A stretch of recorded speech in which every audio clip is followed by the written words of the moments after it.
Spencer, how you doing, man? Dre, I'm doing great, man. Bets is always a fun one for me because I tend to dabble in the betting game, if you didn't know. You do. So much so, I don't know that we can even disclose all the dabbling you do. No, we cannot. We can't put all the full dabble out. Just know he dabbles. Our guy dabbles. Yeah, and it's kind of feels like a perfect time because it's a Wednesday. Back in the day, in our non-sports, COVID-infected bets shows, we'd really have to make some things work on Monday and Tuesday. And then Wednesday was our PGA tourney preview day. Yep, it's the best day. Nice. I'm getting so into the PGA events. Like, I Are know you? that sounds like normally I'm not as into it as I made it seem, like for my own podcast. But As you're now getting I've, older, huh? Like last Sunday, and it wasn't even a good tournament. It was just it was probably like the lamest field of the year total. Yeah. And I was like locked in. I was live betting holes. I was live betting scores on holes. Like that was how I was fully locked in. And I hit a 35-1 ticket on Chris Kirk. So I saw that. Beautiful thing. What's the play when live betting some golf? Because I too, like you, have gotten older, and you get into the golf a little more as you get older. It's crazy. Everyone tells you, you think that's never going to happen to me. It's going to happen. Yeah. There's just something about the nice pastoral scenes, the relaxing commentary. As you get older, that's soothing. It's nice. Right. Oh, hey. Oh, pastoral. I've got many pastoral comments for you. Well, when you start to appreciate, like if you appreciate sports just in general, golf is like, I love the Nuggets, obviously. Last night they were on from 6 to 8:30. Cool. Like golf will start tomorrow and be on from, I'll have it on my iPad at work or not, for anyone listening, not at work. No, wink, not at wink. work, guys. Come on. But I'll have it on from basically, since it's an East Coast tournament, 8 a.m. our time Mountain to 5, 6 p.m. till it's dark. Right. And I'll have it Thursday, Friday, Saturday, Sunday. It's like if they just played if the NCAA tournament was every week. That's kind of what it's like. Right. So it's incredible.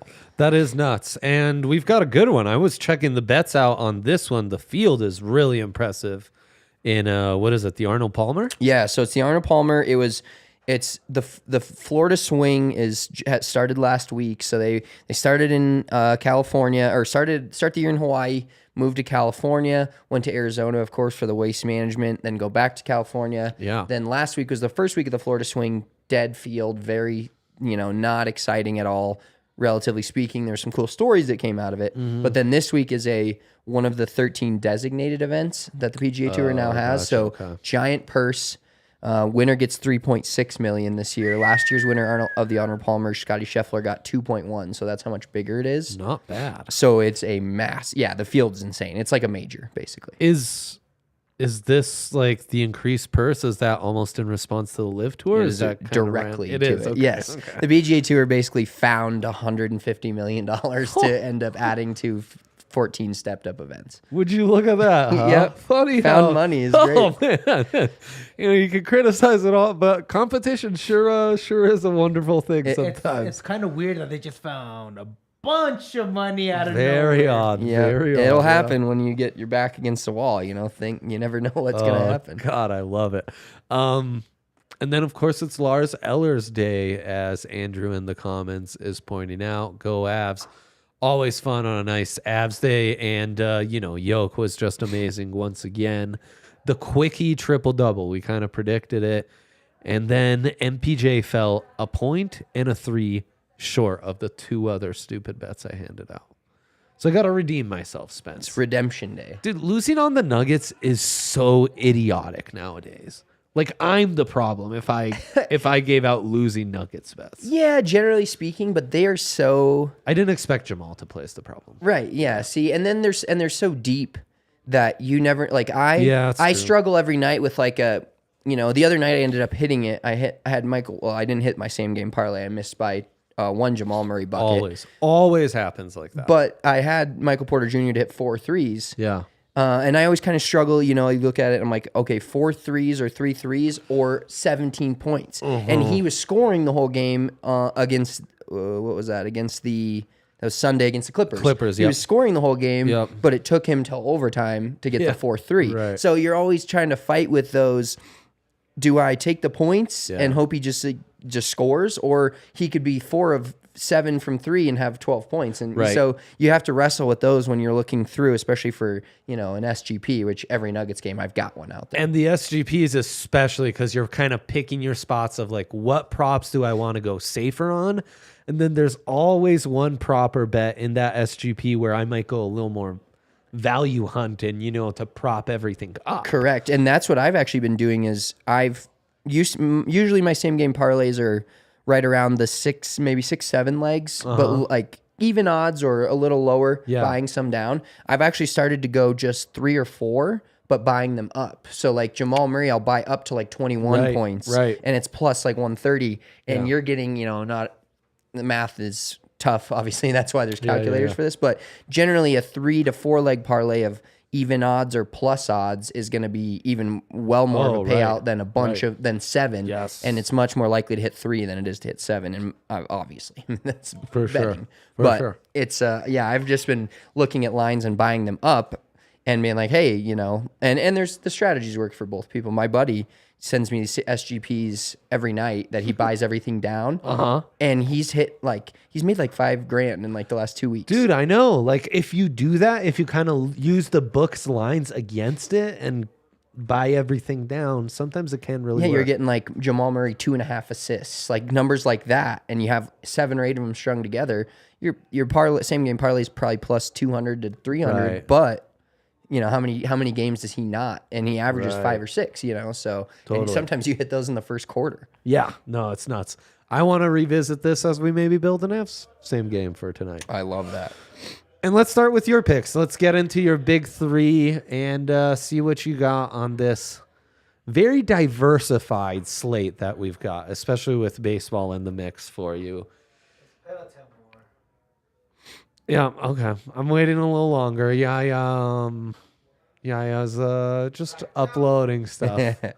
We've got a golf, and then we've got a couple of hockey for me this week. Okay, I love this. So Keegan Bradley is one of my 3 picks. If you guys aren't following along, at Big Drive Energy Pod on our Instagram, we post our picks every single week.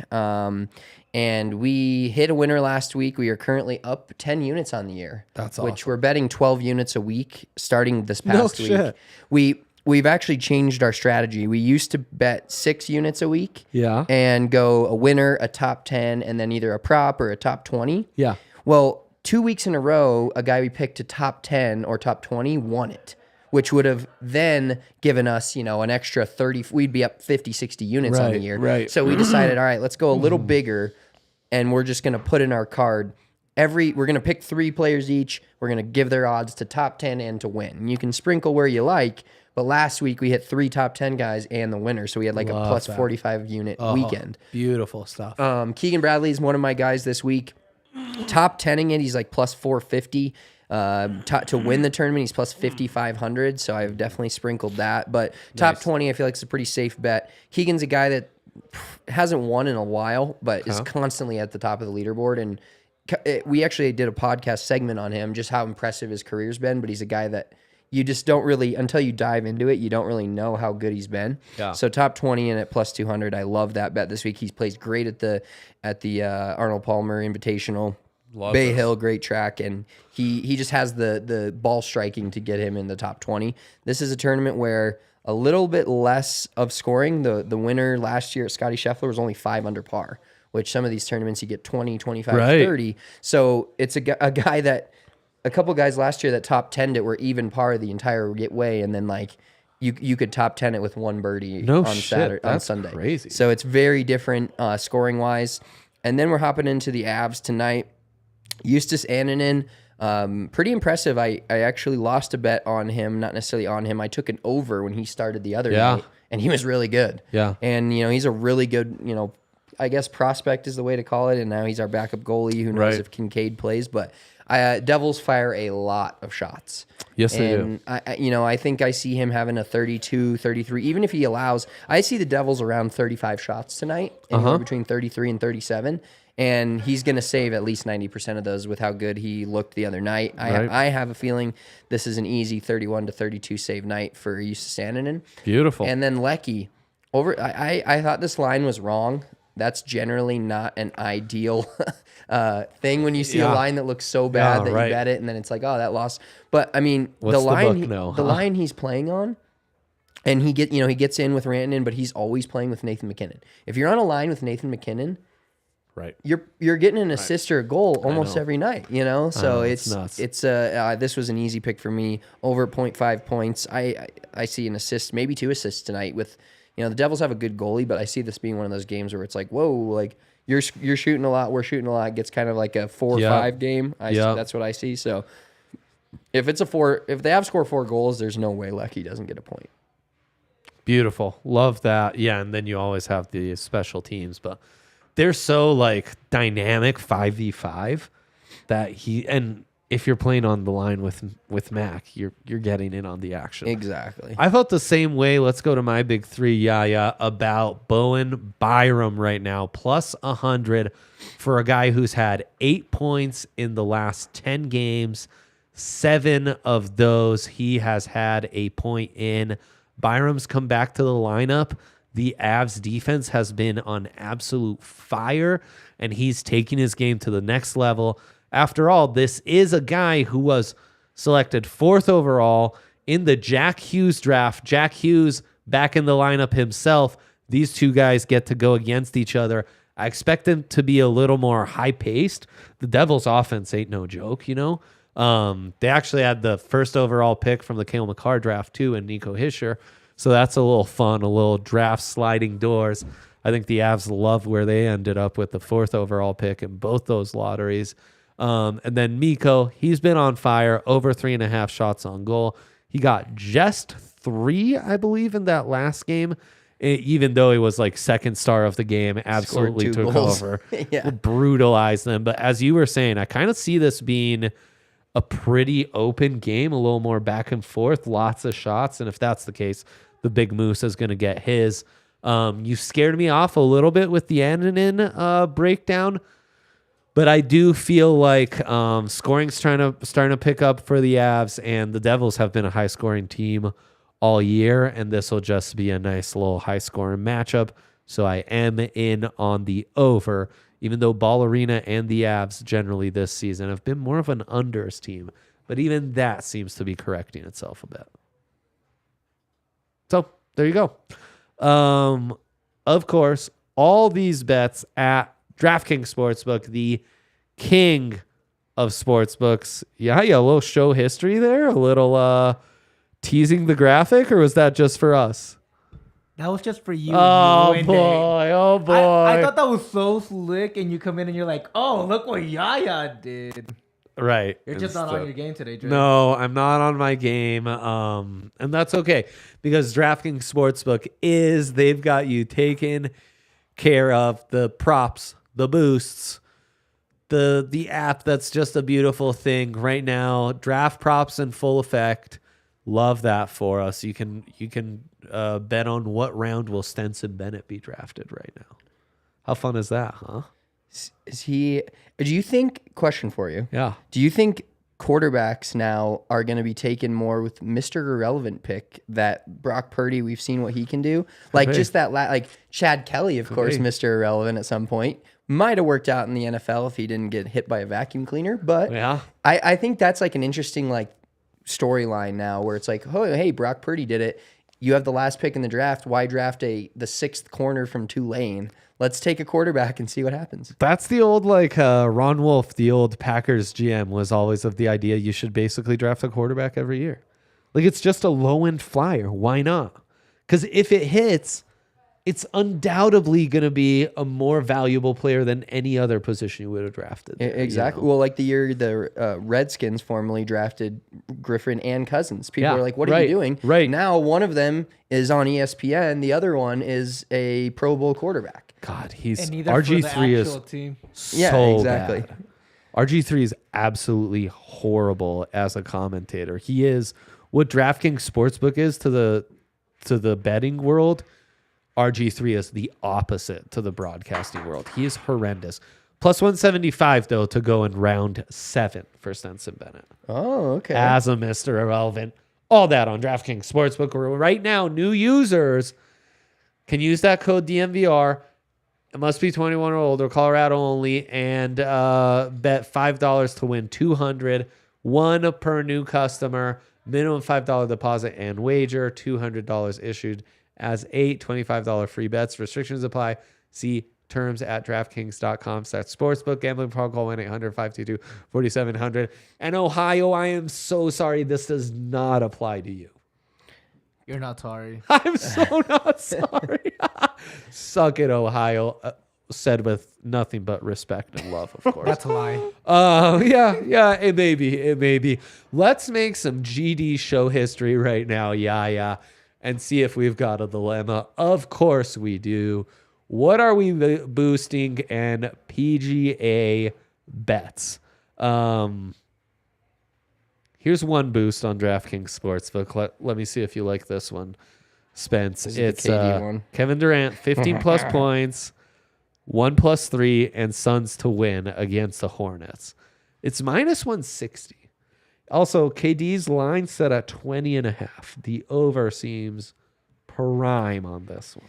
Yeah, I think they're gonna look to get him Durant involved. The only question is he gonna play a ton? Like, if they're smart about it, bringing him back from injury, are you going to play him a ton against the Hornets, who now have no LaMelo Ball? That should be an absolute blowout. Brutal. Right. So, but I do think they'll try to get him integrated, but you never know if Booker's going to like pull the, like, this is my team still. You never know. But yeah, 20.5 does seem like a kind of a grab. And, he's going to hit a 3. So boosting that to even odds, I'd be in for that. As much as I hate betting on the Suns. It's the -160 that almost like I'd almost add another prop to sweeten that pot. I'd take their SGP and almost make it myself, and then you can make right now on the NBA you can make that a no sweat SGP. Every single day you can pick a no sweat SGP. I've been hammering those. Yeah. I get a lot more bets back. There's no than loss, I should, right? Yeah, right. But then I just go back the next day. Oh, that's where you can be more aggressive, though, right? Like 100%. That's the whole point. Is okay. At the end of the day, I'm not losing anything. But if I do win and it's a no sweat, I might as well go a little harder, increase those margins if the dub does come. Exactly. Yeah. When I know it's a no sweat bet, I'm like, all right, cool. We'll add maybe a leg or two here, or buy up the points and get some plus odds, right, and boost that to in the thousands or even 2000s. Do you have any college hoops takes for us? No shame if the answer is no on that. Yeah. So I'm gonna always go back to my squad. They're getting hot. The Iowa Hawkeyes are hot right now. I don't know if you saw the game on Saturday.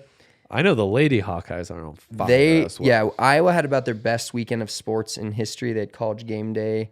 Also, the men won, but the game on Saturday, the Iowa Hawkeyes were down 13 with 90 seconds left. No way. Came back and tied it with 2 seconds left, went to overtime, covered the 6. Wow. They were a 6-point favorite. Beautiful. End up covering, being down by 13 with 90 seconds left. Who was that against? It was against Michigan State. Okay. Yep. For some reason, I thought Wisconsin. Last night, they go on the road at Indiana, 17th ranked Indiana at Assembly Hall. They win by 25. They're hot. And they won the Big Ten championship last year in the tournament. They're getting hot for it again. So Big Ten they're going to hoops lose in the first time. round of the actual NCAA tournament. Right. But I'll enjoy the Big Ten tournament while they're in it. Love that for us. And right now you can take any of those Avs picks that Spence and I gave out, and there's a 25% boost on NHL parlays. Same goes for the NBA and college hoops right now. So it's a bit of pick your poison. And then, Spence, we have an Arnold Palmer 3-ball boost. Get 35% profit boost on your Arnold Palmer 3-ball bet. Is that the, let's see here. So you opt in. Max $50 bet. Let me see if there's any other stipulations that are relevant here. Exclude same game parlays, live bets, bonus bets, cash out bets, void bets, and odds boosts. One awesome thing they've been doing with golf tournaments that I don't see this week, is they've been boosting your winner pick. So I always take, because we always generally have a guy, in the plus 700 to plus 1,000 range to win a tournament, which is insanely low just for any player. Right. In general, even as good as like John Rahm is. And so last week, Shane Lowry was one of our lower picks at plus 1,600, but we got to boost him to plus 1,900. Now he didn't win, but they've been giving us those plus 300 boosts where it's like you're getting the value of the best player in the tournament at the price of the fifth or sixth best player in the tournament. I mean, life is like Al Pacino's speech in Any Given Sunday. It's all a game of inches, and it's all about gaining margins. That's a little boost could go a long way for you. Keegan Bradley, we should mention, plus 5,500 as the winner. Yeah, I've got a winner at plus 5,500 this week, and I've got another winner at plus 11,000. So who's that? That is Billy Horschel. And he got, I believe, he was leading this tournament 2 years ago until Sunday and shot like 78, so had a rough Sunday. He also was leading the tournament last week, which I had him. I back-to-back picked him back-to-back weeks because I had the issue last year of picking a guy the next week he won. I was like the good luck Chuck, if you will, of PGA Tour players. Right. So this year I'm going to try to capitalize on that maybe. He went to the University of Florida, so he always plays well in this little Florida swing. And he was leading the tournament last year going into Sunday. So I think that helps me. Horses for courses. His name is Horschel. I think that says it all. What else are we picking on the Arnold Palmer Invitational? So Rory is the kind of like I talked about, the guy that's just the absolute favorite this week. I believe he's plus like 700, I want to say, or 900 to win the tournament.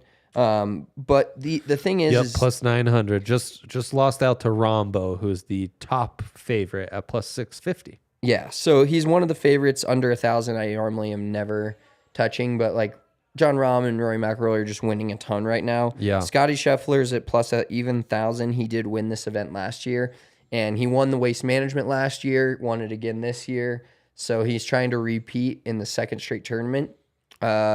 He's a guy that it's almost like if you'd never bet on Jokic, it's kind of that guy. Like every time I don't bet on him, I'm like, he should be an auto bet, basically. Yeah. He's like a Mikko goal or a Nikola Jokic triple-double. Like, it's kind of an auto bet if you bet golf. Yeah. But now I'm in so long. Like, I'm a gambler. I'm very superstitious. It's like when you've been on the 6 and the 8 and the 9 keeps hitting, and then you bet the 9 and they roll the 7. No. That's where I'm at with Scotty Scheffler. I've not bet on him for so long that I can't start now. I hate that. Because you just have that feeling. You're like, but I can appreciate your conundrum. Yeah. So I'm superstitious, and I'm going to continue to be that way. Seems like a field where a lot of the big faves are the big drivers, which, like, obviously, like, that's just kind of par for the course. But here maybe more so than usual. Yes, and this is like I said, this is a tournament where it was a low scoring tournament last year, really due to the weather, but is consistently a low scoring tournament. So the guys that don't make the big numbers are huge, and that's guys like all the best players in the world. Scotty Scheffler, the Rahms, the Rory McIlroys, but bogey avoidance is actually like a stat on PGA Tour. There's so many stats. It's like analytic level, baseball level analytics. Right. But bogey avoidance is a huge thing, and that's why actually, going back to Keegan Bradley, he's one of the tops on that list. This is not for necessarily those guys that can make a shitload of birdies. It's not going to matter when the winner's 7-8 under at the end of the day. Will Zalatoris ever do something to know? Yeah, he's a weird guy, man. He's always close. He's always close. Super young though. That's the thing is he's kind of like one of my other picks this week is Cameron Young. Okay. Never won on tour. Was the rookie of the year last year, but he's a top 10 machine, much like Will Zalatoris. Will Zalatoris has won on tour now, but those top 10 machines, I love sliding in there with those because the top 10s you still get on most guys pretty good odds. It feels not that great because it's a golf tournament where you see plus 3,500 on the left and plus 330 on the right. So you're like, oh, but winning a bet plus 330 is insane, right? So you have to kind of put that into perspective because it doesn't feel like it when you're looking at the odds of them winning the event, which somebody will win the event. It's the hardest part for me in golf betting is then taking a step back and accepting more mild value. Right. Yeah. Because every bet you're making, you're plus 1,000, plus 550. You're just like you go value crazy after a while. Yeah, and if you hop in, on the DraftKings Sportsbook, it gives you winning top 5, top 10. But if you hop into the top 20s or top 40s, you're basically placing even odds bets, and that's just like, hey, make the weekend, have a mediocre to good Sunday, and there you are. Right. And that's where maybe you could go a little more value hunting once you know a bit more. 100%. Yeah. And there's so many guys, and this in every single PGA Tour event, that are like, nobody knows who they are, but you throw them to top 40 at plus 400. You're like, oh, hey, that's a pretty good hit. Absolutely. Spence, true pleasure. We actually should do this more often, man. This was fantastic. Really appreciate it. Go Avs. Best of luck with all your bets tonight. And we'll be back tomorrow. They tell me RK may be back. Tune in for that one.